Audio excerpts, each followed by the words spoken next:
Assalamualaikum warahmatullahi wabarakatuh.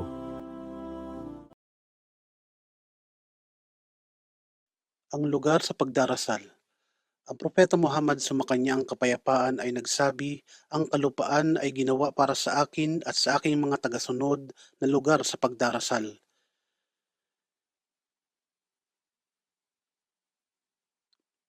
Ipinagbabawal ng mga lugar sa pagdarasal.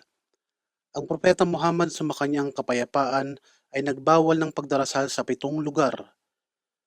Sa tambakan ng dumi, bahay katayan, mga libingan, sa gitna ng daan, mga paliguan, ang bubong ng Kaaba at mga lugar kung saan umiinom at nagpapahinga ang mga kamelyo.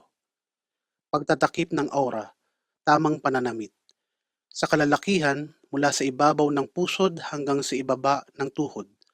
Ang mga balikat ay dapat matakpan, ang kasuotan ay dapat maluwag, ang kasuotan ay hindi dapat nanganganinag. Sa kababaihan, buong katawan liban sa kanyang mukha at mga kamay.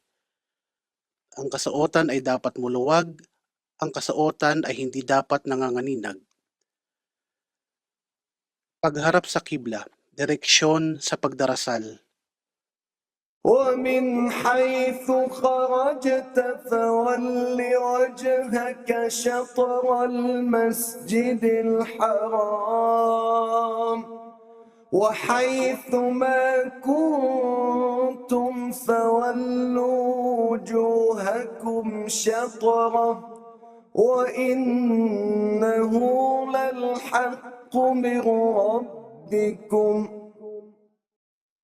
Kapag ang Propeta Muhammad sumakanya ang kapayapaan ay tumatayo sa pagdarasal, humaharap siya sa Kaaba.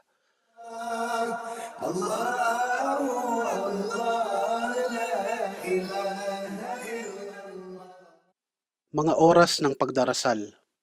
إن الصلاة كانت على المؤمنين كتابا موقوتا. Pagdarasal sa Fajr sa Bukang Liwayway. Ang oras sa pagdarasal sa Bukang Liwayway ay mula Bukang Liwayway hanggang sa sumikat ang araw. Ipinagbabawal na oras. Ang propeta sumakanya ang kapayapaan ay nagsabi, walang pagdarasal tapos ng pagdarasal sa Bukang Liwayway hanggang sa ang araw ay ganap nang sumikat. Ang propeta sumakanya ang kapayapaan ay nagsabi, walang pagdarasal hanggat ang araw ay nasa tugatog nito hanggang kumilos itong bahagya pakanluran. Pagdarasal sa duhur, pagdarasal sa tanghali. Ang pagdarasal sa tanghali ay nagsisimula kapag ang araw ay nakalampas na sa tugatong nito at nagpatuloy hanggang sa anino ng isang bagay ay halos kasing haba na nito. Pagdarasal sa asr, pagdarasal sa hapon. Ang pagdarasal na ito ay nagsisimula sa hapon kapag ang anino ng bagay ay kasing haba na nito at nagpapatuloy hanggang sa lumubog ang araw. Ipinagbabawal na oras. Ang propeta sa makanyang kapayapaan ay nagsabi, isagawa ang pagdarasal sa hapon at tumigil sa pagdarasal hanggang lumubog ang araw. Pagdarasal sa Maghrib, pagdarasal sa takip-silim. Ang oras ng pagdarasal sa takip-silim ay nagsisimula kapag lumubog na ang araw at hanggang sa mawala na ang pulang ng takip-silim. Pagdarasal sa Isya, pagdarasal sa gabi. Ang pagdarasal na ito ay nagsisimula kapag wala na ang pula ng takip-silim hanggang sa kalagitnaan ng gabi.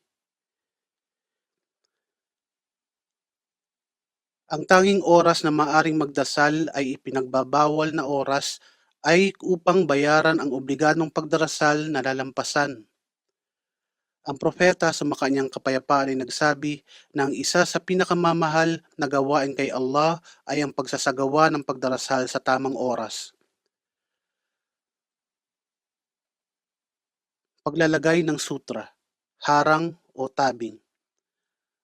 Ang propeta Muhammad sa makanyang kapayapaan ay nagsabi, kung ang isa sa inyo ang nagdarasal, magdasal sa dako ng kanyang sutra at dapat malapit siya dito. Ang propeta sa makanyang kapayapaan ay tumatayong 3 braso, 1.37 metro sa pagitan niya at ng digding at o sutra.